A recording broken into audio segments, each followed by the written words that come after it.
Muy bien, y para eso tenemos aquí en el set ya la presencia de nuestro invitado. Él es César Gutiérrez, expresidente de Petroperú, experto en temas de minerales, hidrocarburos, pero también analista político. César, muchas gracias por estar aquí. Gracias, Omar, por la invitación. Te pediría que, por favor, de acuerdo a la coyuntura, nos empieces explicando de qué va esto de Tía María. ¿Por qué la población, una vez más, la población y los funcionarios del Estado juegan una vez más a la dicotomía extrema?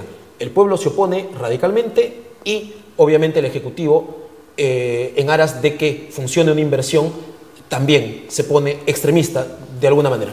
Mira, esto de Tía María es el tercer intento. Es Tía María 3.0, diría yo. 3.0. O sea, el primer intento es en el 2011.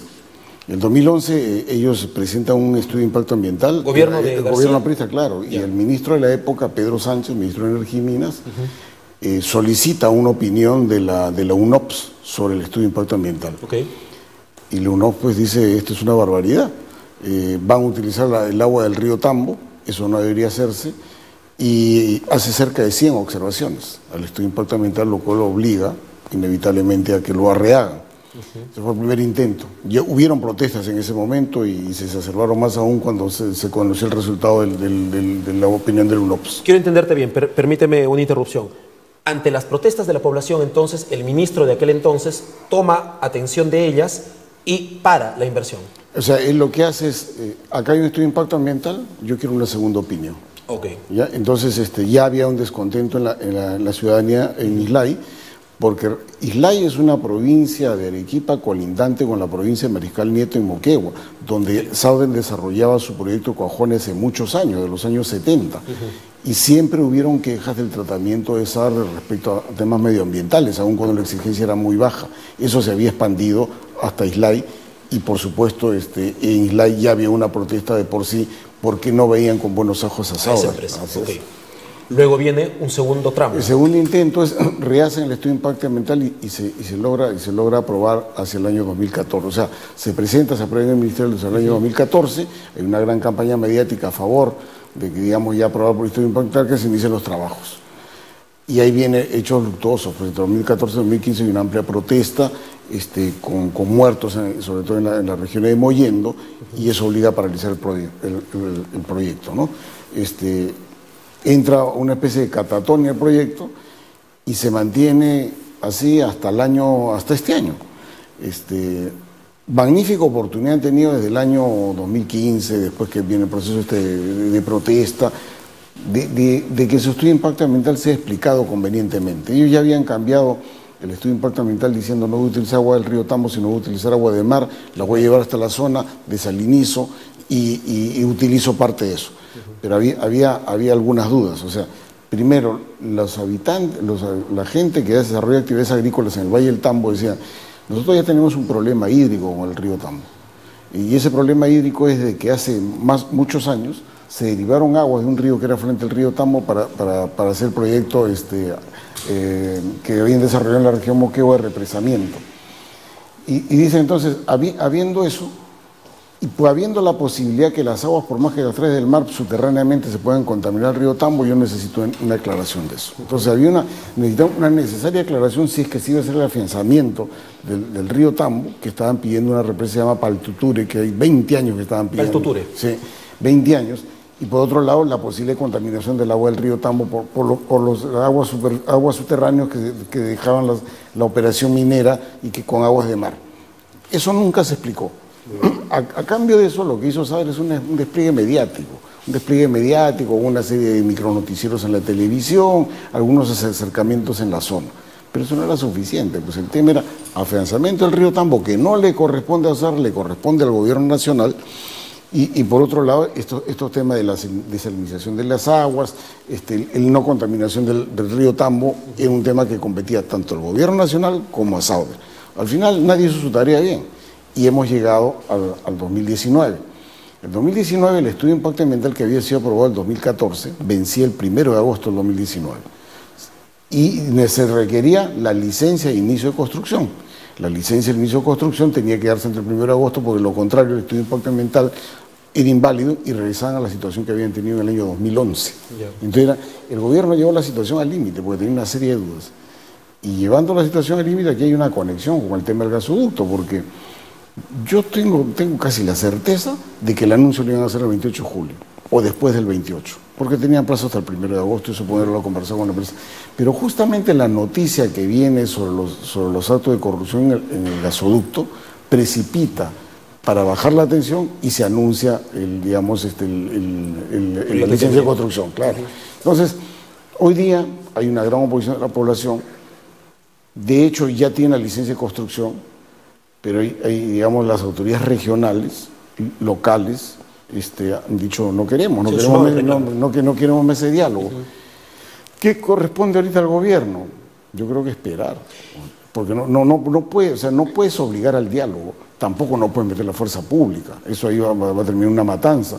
Y yo creo progresivamente explicar lo que quedó pendiente de la consistencia del estudio de impacto ambiental y ofrecer una solución al tema del afianzamiento del río Tambo, que no es nada fácil. Ahora, con tu experiencia, antes de preguntarte qué es lo que deberían hacer los más altos funcionarios del gobierno con respecto a Islay y el proyecto Tía María, déjame preguntarte, siendo julio del 2019, ¿qué reclaman exactamente nuestros vecinos del sur?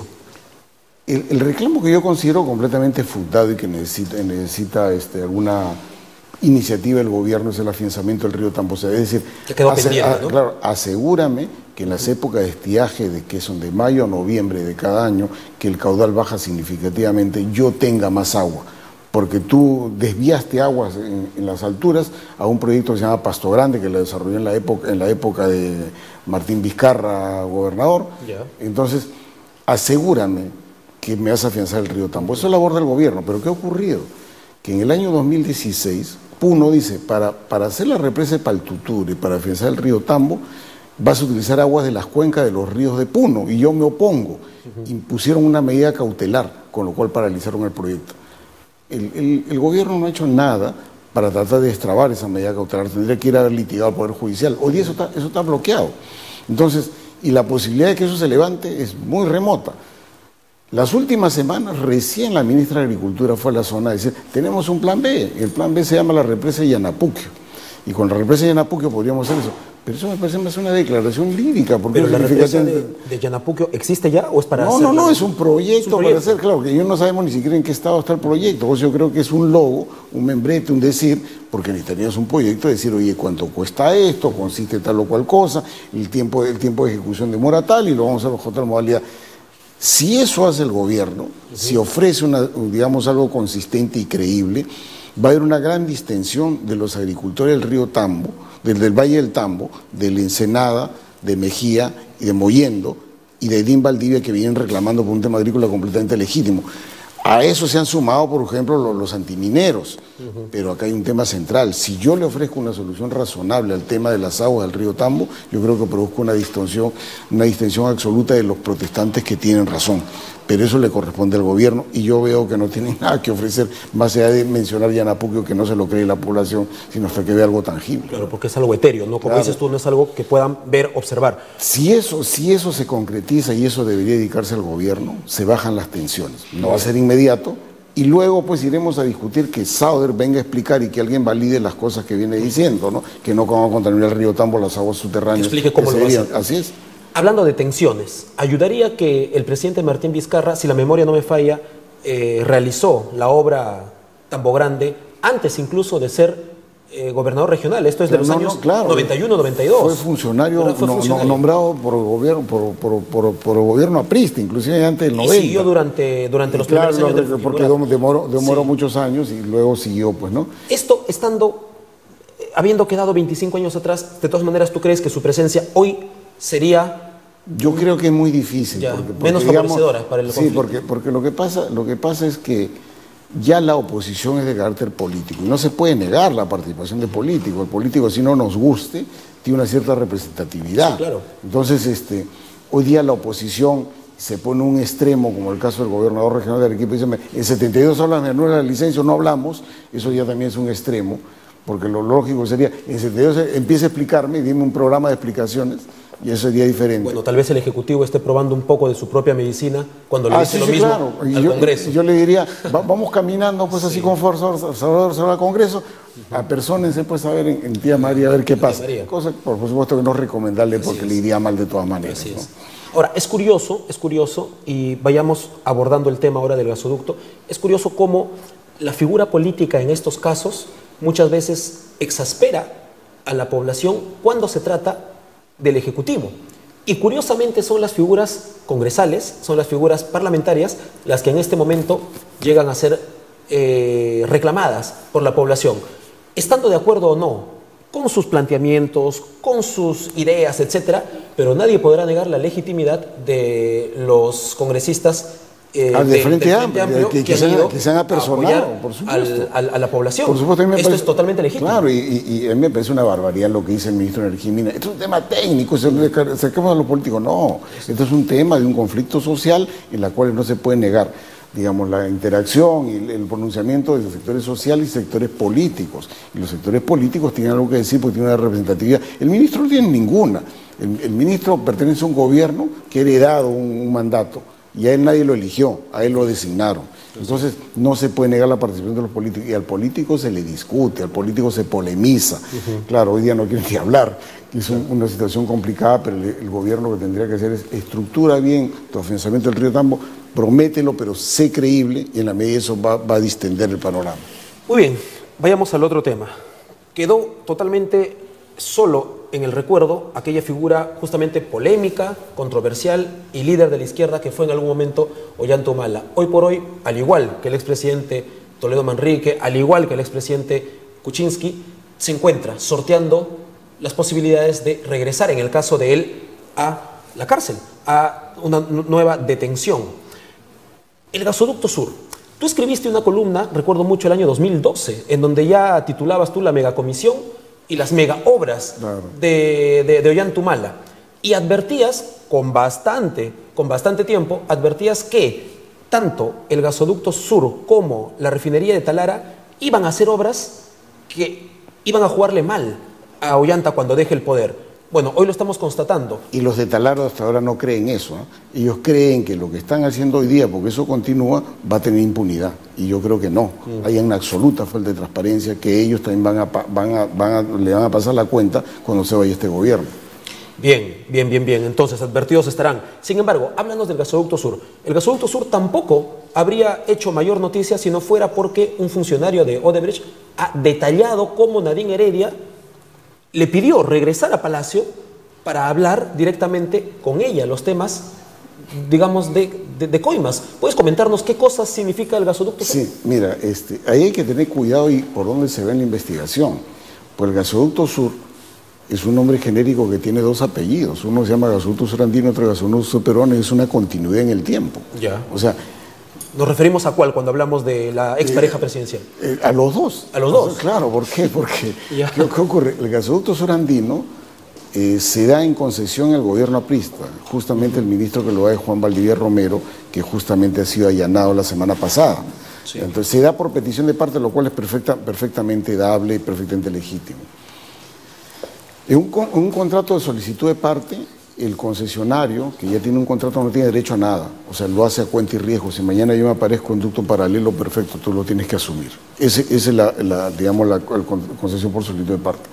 Del 2008 y el 2011 ellos declararon que este gasoducto valía 1.300 millones de dólares, era declaración de parte, no era verdad. Hacia final del 2011, que el consorcio que lo conformaba este contrato, que era 90% un fondo americano y 10% de Odebrecht, se había revertido, y era 100% de Odebrecht al final del 2011. Yeah. Y en ese momento, el gobierno de Ollanta Humala, en diciembre del 2011, él entra en julio, da una ley en el Congreso, lo votan los congresistas, donde dice que el Estado va a ser prestamista del gasoducto sur andino. Yo me he opuesto muchas veces, escrito muchas veces sobre eso, y es una barbaridad. Y por prestamista debemos entender que le va a dar el dinero en calidad de préstamo, Yeah. Es más, involucrar a Petroperú diciendo a Petroperú va a intervenir como socio y le aumenta el capital en 400 millones de dólares, está escrito en una ley. Eso luego que en el tiempo, parece que gente de COFIDI, gente del Ministerio de Economía y Finanzas, eso es una atrocidad, no podemos hacerlo. Y en julio del 2012, el gobierno de Ollantumala, el 28 de julio, anuncia que eso ya no lo van a hacer y lanza el nuevo modelo que se llama el gasoducto surperuano. Pero no se había terminado, digamos, el concepto contractual del gasoducto surandino. Estamos en el 2012, en diciembre, se estructura el proyecto de gasoducto surperuano, se concursa por preinversión, se otorga en las condiciones que podemos conversarlo, pero el proyecto del gasoducto surandino no había sido dado por culminado. Entonces, ¿qué ha ocurrido? Después de otorgar en junio del 2014 el gasoducto surperuano, el gasoducto surandino tenía que terminarse el contrato y había que buscar razones para el término de contrato que no eran nada fáciles de esgrimir, porque un contrato que tenía por su de parte no es que diga yo me voy. ¿No? Claro.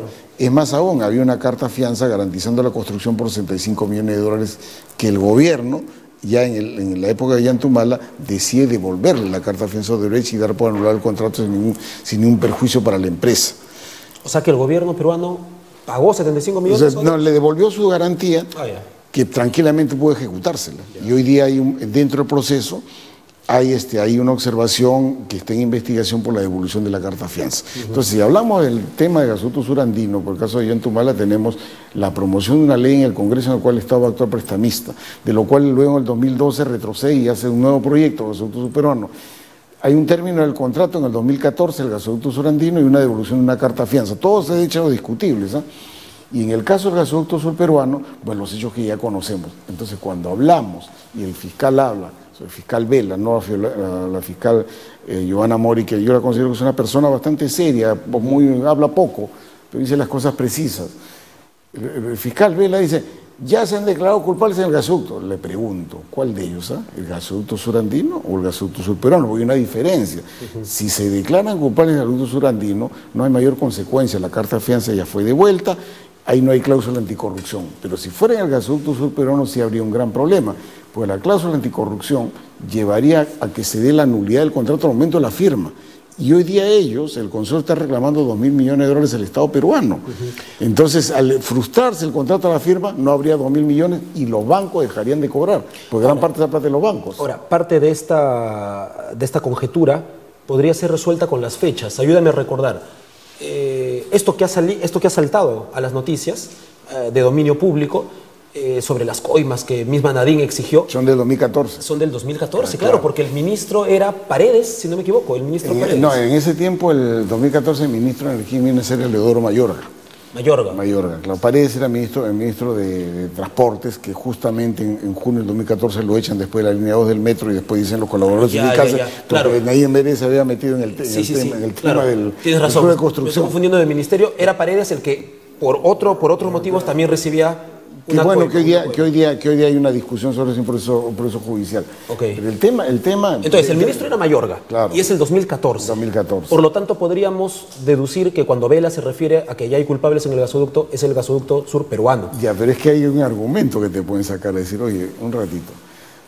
El gasoducto surandino seguía caminando. Yo tenía un riesgo ahí de 65 millones de dólares. Y ese riesgo recién se ha terminado cuando me devuelven la carta de fianza en agosto de 2014.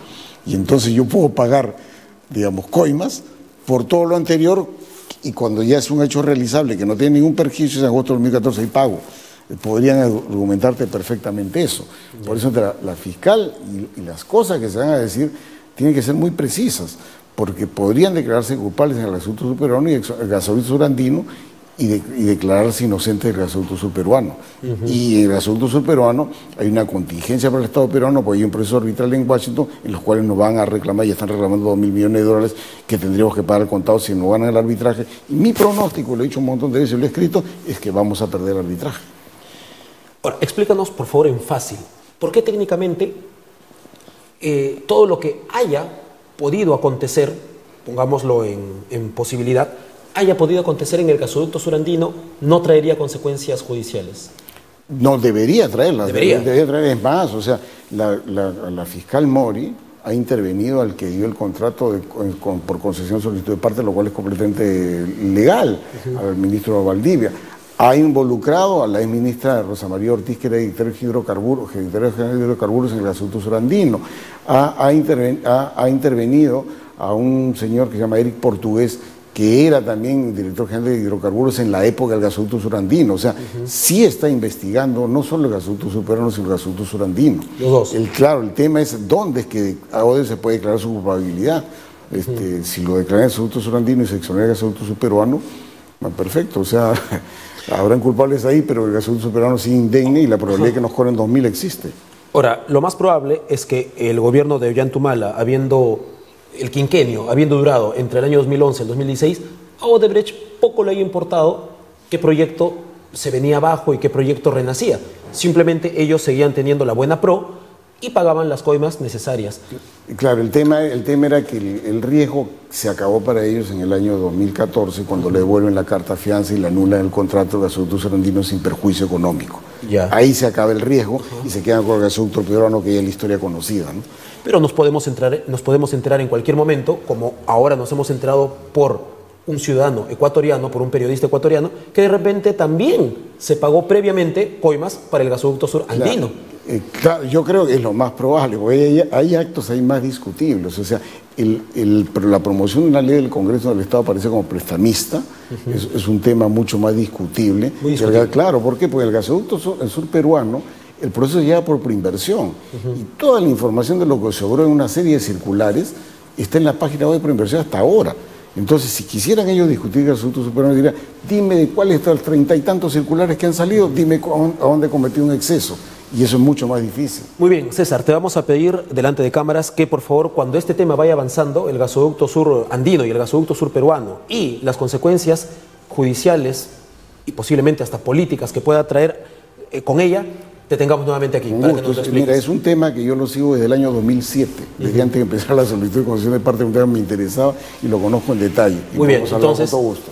Agradecemos de antemano. Gracias, Omar. Amigos, y con ustedes será hasta el siguiente miércoles. Muchas gracias por habernos seguido aquí en Política y Media. Hasta luego.